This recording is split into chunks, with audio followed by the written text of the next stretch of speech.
এই রাজ্যেই ঢালাও করে সিদ্ধান্ত নেওয়া হচ্ছে মিড ডে মিলে কুকুরদের খাওয়ার ব্যবস্থা হবে। অসহায় মাকে সিদ্ধান্ত নিতে হচ্ছে বাচ্চাকে নদীতে ফেলে দিতে। তাহলে মানুষের জীবন কি কুকুরের জীবনের থেকেও সস্তা? নাকি আমরা শুধুমাত্র ভোট ব্যাংক? সব খাওয়া হয়ে গিয়েছে, তবুও আসন ছুঁয়ে বসে আছি ভীষণ আশায়, পাহাড়ের মতো খিদে পাই। নমস্কার, দেখছেন বাংলা টাইমস, আপনাদের সঙ্গে রয়েছি আমি জাহাঙ্গীর। শুরু করছি আজকের তেতো কথা। শুরুতে যে কবিতাটা পড়লাম এটা লিখেছিলেন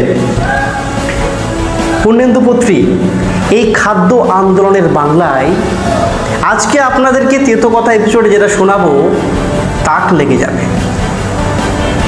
খাদ্য আন্দোলনের এই বাংলাতেই একেবারে মর্মান্তিক ঘটনা। এ রাজ্যে পুরা এ বাংলায়, এটাকে সোনার বাংলা বলা হয়, এই সোনার বাংলায় কুকুরের জন্য খাবারের ব্যবস্থা আছে, মানুষের জন্য নেই। মানুষের জীবন তাহলে কি এতটাই সস্তা? মর্মান্তিক এই ঘটনা জলপাইগুড়িতেই দেখা গেছে, যেখানে সন্তানের মুখে খাবার দিতে না পারায় মা শেষ পর্যন্ত সিদ্ধান্ত নিল ছেলেকে তিস্তা নদীতে ভাসিয়ে দেবে। অবশ্য গ্রামবাসীদের তৎপরতায় সেই বাচ্চাটিকে বাঁচানো গেছে। আপনারা জানেন তো, এদেশে খাদ্যের অধিকারের আইন রয়েছে। আবার সমীক্ষা বলছে ৮০ কোটি মানুষকে বিনামূল্যে রেশন দেওয়া হয়। তাহলে জলপাইগুড়ির ময়নাগুড়ি ব্লকের এই ঘটনা কি করে ঘটে বাংলায়? এই বাংলায় এত বাধার ব্যবস্থা রয়েছে, আর সেই বাংলাতেই এরকম মর্মান্তিক ঘটনাটা একটু আপনাদেরকে বলে রাখি।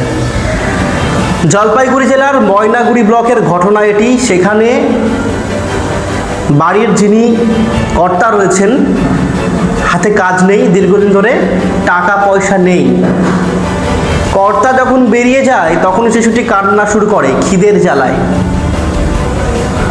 আর এই জ্বালা সহ্য করতে না পেরে অবশেষে মা যে সিদ্ধান্তটা নিল সেটা বাংলার ওই সমস্ত মানুষদেরকে রীতিমতো থাপ্পড় দেওয়া মতো হলো, যারা বলে এটা সোনার বাংলা, এ রাজ্যে বাংলায় খাদ্যের অধিকার আছে, এ রাজ্যে বাংলায় বিভিন্ন ভাতার ব্যবস্থা আছে, মানুষ সুখে শান্তিতে বসবাস করে।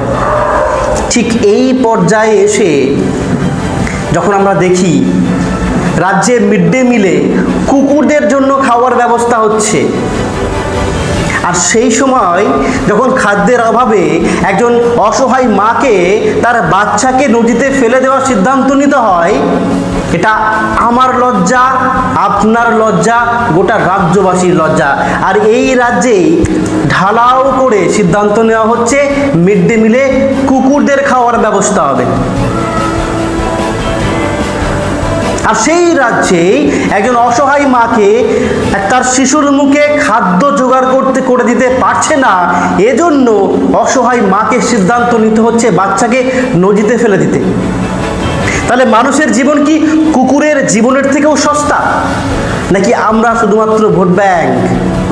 ভোট এলেই আমাদেরকে ভোট ব্যাংক হিসেবে ব্যবহার করা হবে, এই প্রশ্নটাই কিন্তু উঠছে।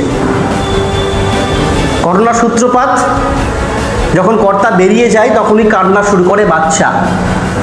আর এই বাচ্চার কান্না সহ্য করতে না পেরে অবশেষে অসহায় মা সিদ্ধান্ত নিল বাচ্চাটিকে তিস্তা নদীতে ফেলে দেওয়া হবে। জানেন আপনারা, তিস্তা নদী এই মুহূর্তে ফুঁসছে, বর্ষার জলে এই মুহূর্তে তিস্তা নদী ফুঁসছে, আর সেই ভরা নদীতেই বাচ্চাকে ফেলে দিতে গেলেন মা। দেখে ফেললো গ্রামবাসীদের তৎপরতায় বাচ্চাটিকে উদ্ধার করা হলো। এরপরে এই ঘটনা জানাজানি হওয়ার পর খোদ জয়েন্ট ভিডিও সেখানে গেলেন, আশ্বাস দিলেন। আশ্চর্য হবেন, এই 4 সদস্যের এই পরিবারে একজনের মাত্র রেশন কার্ড রয়েছে। আর যেখানে বলা হচ্ছে 80 কোটি মানুষকে বিনামূল্যে রেশনের ব্যবস্থা করা হচ্ছে। আসলে এই রেশনটা তাহলে কি যোগ্য ব্যক্তিরা পাচ্ছে, নাকি রেশনের আটা, রেশনের চাল মজুত করা হচ্ছে, নাকি যারা যোগ্য নয়, যারা এর আওতায় পড়ে না, তাদের কাছেই পৌঁছাচ্ছে এই রেশনের মাল? অবশ্য জয়েন্ট ভিডিও আশ্বস্ত করেছেন যতটা পাওয়া উচিত এই পরিবারের ততটা দেওয়া হবে। কিন্তু প্রশ্ন, এতদিন কোথায় ছিল জয়েন্ট ভিডিও? এলাকার পঞ্চায়েত যিনি সদস্য রয়েছেন তিনি বিজেপি, আর এই বিজেপিরাই বলে আমরা ক্ষমতায় এলে আপনাদেরকে লক্ষ্মীর ভাণ্ডারে 2000 কেন 4000 টাকা দেব। সোনার বাংলার তৈরি করার আশ্বাস দেন। এদিকে আবার যারা রাজ্যের শাসক দল রয়েছে তারা বলে এদেশে কন্যাশ্রী আছে, এ রাজ্যে কন্যাশ্রী আছে, এ রাজ্যে মানুষের খাদ্যের অধিকার আছে। কিন্তু কঙ্কাল সার চিত্র, এ রাজ্যে কুকুরের জন্য খাবারের ব্যবস্থা হয়, খাবারের ব্যবস্থা নেই মানুষের।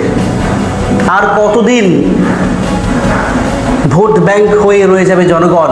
জনগণ তার মিনিমাম যে অধিকার, খাদ্যের অধিকার, বাসস্থানের অধিকার, এই অধিকারগুলো যতদিন না পরিপূর্ণ হচ্ছে ততদিন হয়তো এ রাজ্যে সোনার বাংলা এই তকমাটা খাটবে না। সেই দিন কবে ফিরবে যেদিন আমরা বলবো আমরা সবাই রাজা এই রাজার রাজত্বে? ভালো থাকুন, সঙ্গে থাকুন, দেখতে থাকুন বাংলা টাইমস।